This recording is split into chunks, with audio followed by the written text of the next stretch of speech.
Our next presenter is Chris Van Daalen. His project is titled Boldly Go Where Codes Meet the Future. I know many people in this room despise codes, and I can relate. I've had a lot of time with my father who tells me that codes are terrible. So I really feel for you, and I'm sorry.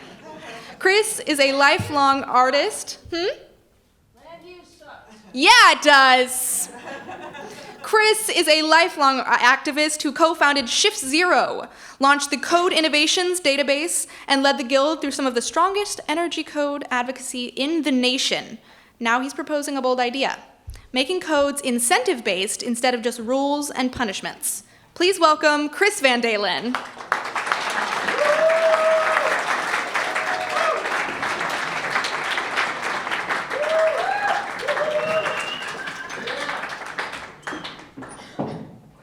Where's my clicker?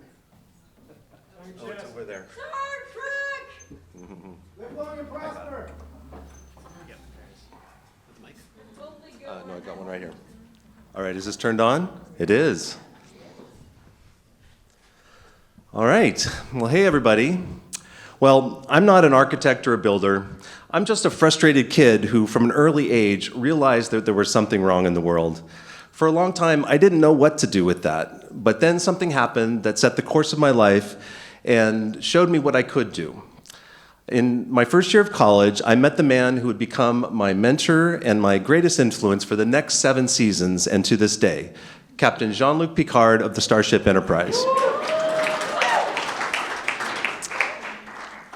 Now, Picard, he lives in a future 400 years from now in which no one goes hungry, diversity is their strength, and the Starfleet is a force for good throughout the galaxy. I went too fast. Throughout the galaxy. So Captain Picard taught me to dream big and reach for the stars. Just 2 years after that first episode in 1987, I started a national environmental group in Washington, D.C. Many dangerous missions followed, including a stint as the Guild's executive director. Now, 40 years later, I come before you to share what may be my last and my greatest big, bold idea. I have a theory, developed over the last 20 years of green building leadership, and now as a graduate student at Oregon State University, that we not only can, but we must transform building codes for equity, innovation, and zero carbon emissions.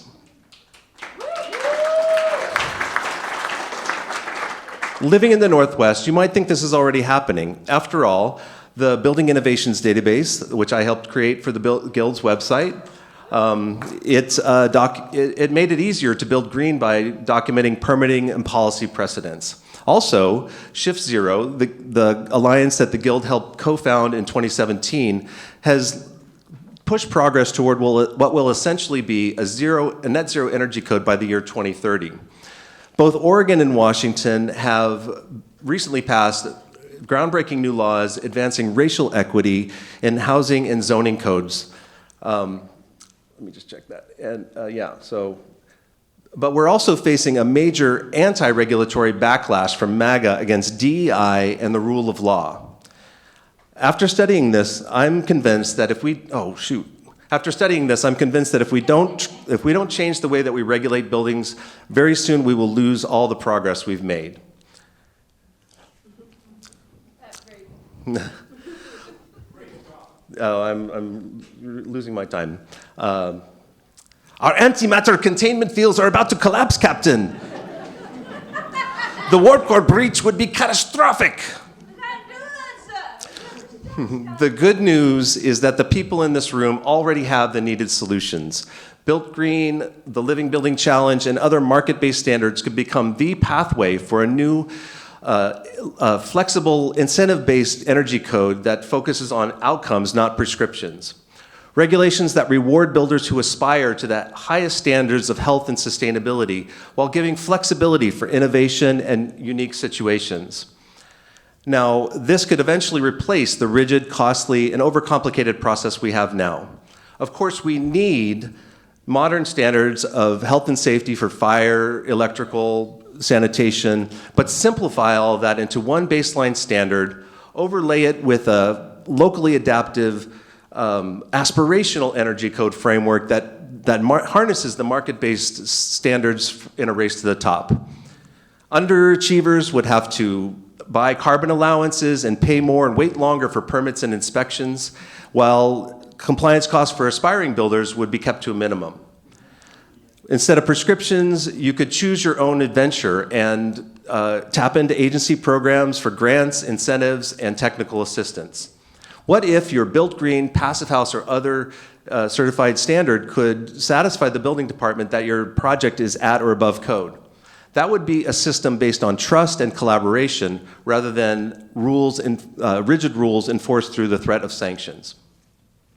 Now, let's be honest, nobody really likes the way codes work today. Whether you're a Vulcan like George Ostro,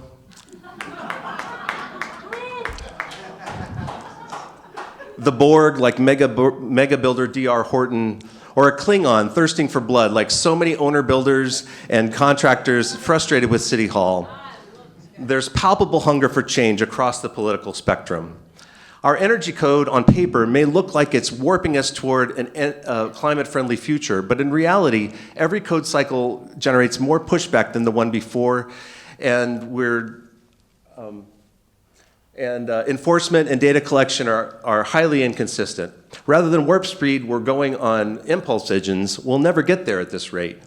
Meanwhile, the Romulans have invaded the neutral zone, and they're planning an assault on Starbase Cascadia. Mark my words, that in the next couple of years, we can expect major policy setbacks that we may never recover from unless we act first with clear intent. Look at Initiative 2066. It tried to overturn the latest energy code and almost succeeded, but it was thrown out by the courts for overreach.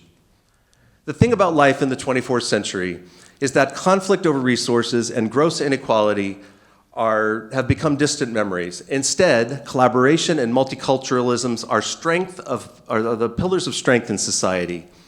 And the concept if we don't, let's see, I'm sorry. But if we ever want to get there, we're going to have to find a way to transcend our differences and build common ground. The concept of an aspirational, incentive-based energy code has something for everybody. It would address widespread grievances while setting course for a decarbonized future in which builders and regulatory partners can afford to trust each other because the rules are clear, consistent, and equitable.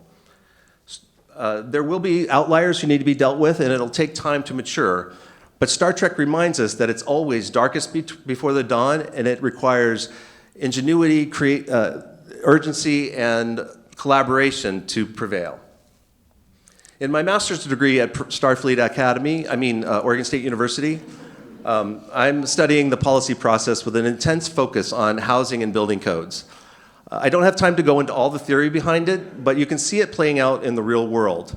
Building codes are a textbook example of how policy goes through changes over time, eventually becoming more complex and more inefficient over time.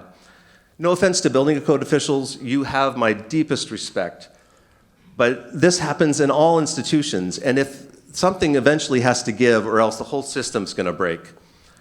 Growing conflict over the energy code should put all of us on red alert for even more lethal attack against our state's climate strategy.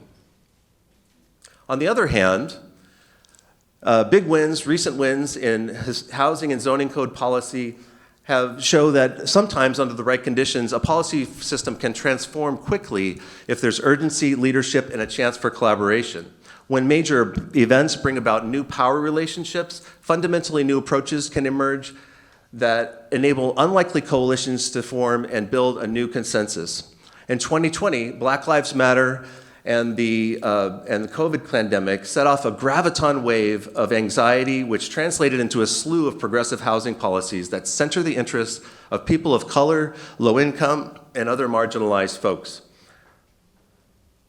In the 24th century, humanity has evolved past the legacy of inherently racist, exclusionary zoning codes and immigration policies that we struggle with today.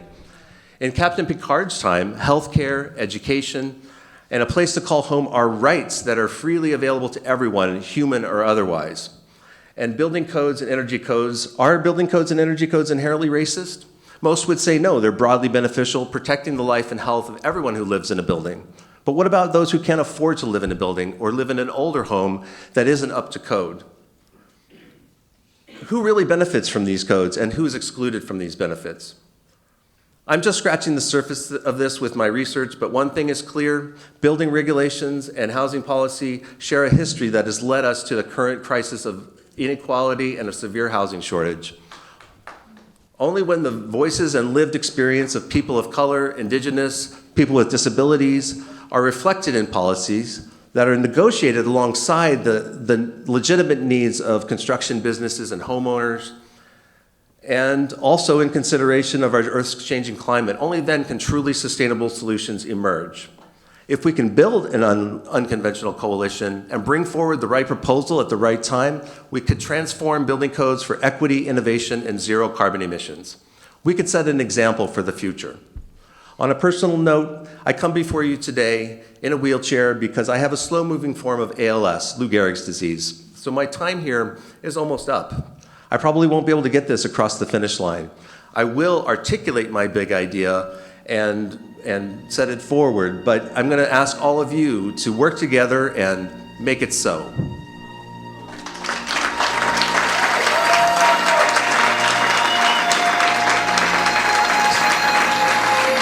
So if I may, for this moment, be your captain one more time, I say this: Lieutenant Galaxy, set course for the outcome-based codes nebula.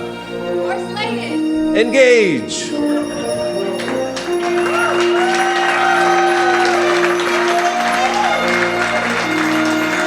These are the voyages of the Northwest Eco-Building Guild. Its continuing mission: to explore strange new methods, seek out a new equitable paradigm, to boldly transform the built environment for long-term sustainability. Hit it.